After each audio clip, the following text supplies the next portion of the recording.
اعوذ باللہ من الشیطان الرجیم بسم اللہ الرحمن الرحیم۔ اردو پوائنٹ 313 کے ساتھ ہم آپ کے سامنے ایک نئی ویڈیو لے کر حاضر ہوئے ہیں۔ آج کی ویڈیو کا عنوان ہے سلسلہ چشتیہ۔ تاریخی تسلسل کے اعتبار سے جو سلسلہ سب سے پہلے مارز وجود میں آیا وہ سلسلہ چشتیہ ہے، جس کے بانی حضرت خواجہ ابو اسحاق شامی رحمۃ اللہ علیہ ہیں۔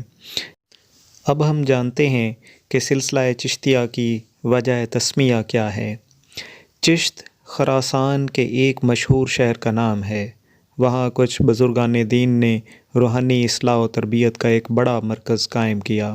اس کو بڑی شہرت حاصل ہوئی اور وہ نظام اس مقام کی نسبت سے چشتیہ کہلانے لگا۔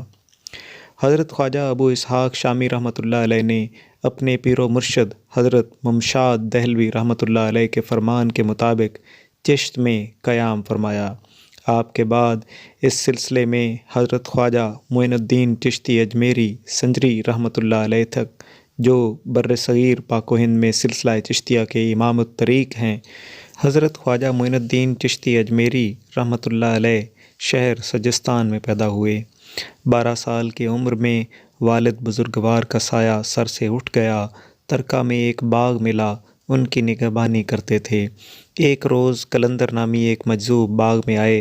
خواجہ معین الدین چشتی اجمیری نے انگور کے خوشے پیش کیے، لیکن انہوں نے انکار کر دیا اور کنجارہ کو دانتوں میں چبا کر خواجہ صاحب کے منہ میں دیا۔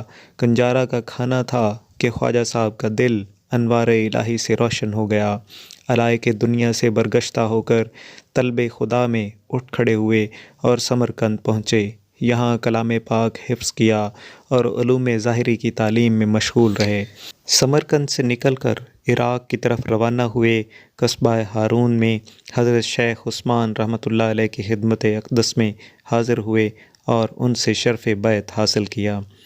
سیر العارفین کے مؤلف کا بیان ہے کہ خواجہ شیخ عثمانی ہارونی رحمۃ اللہ علیہ کی خدمت میں 2.5 سال رہے اور ریاضات و مجاہدات میں زندگی بسر کی۔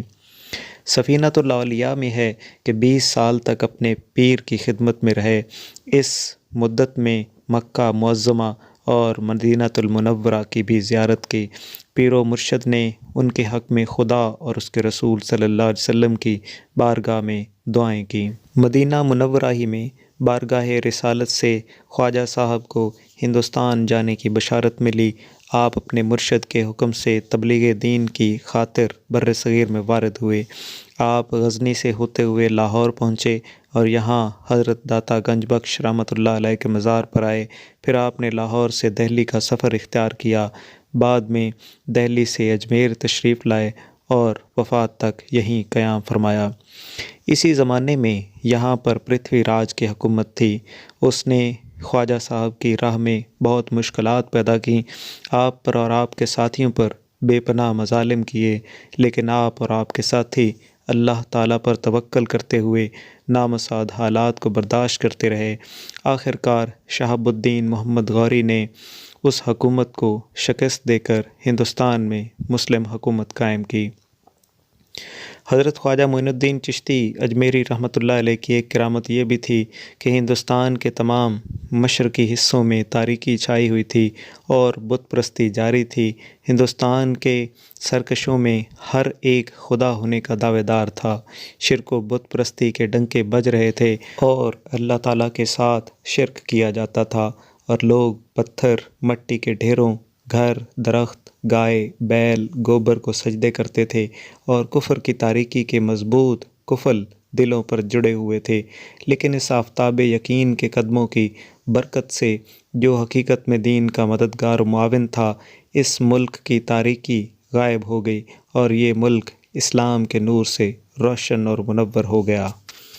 آپ نے مرکز کفر میں چشتیہ کا جو پودا لگایا تھا، اس نے بڑے برگوبار دیے اور چند برس میں بر صغیر کے اس سرے سے اس سرے تک اس کا اثر و نفوذ پھیلتا چلا گیا۔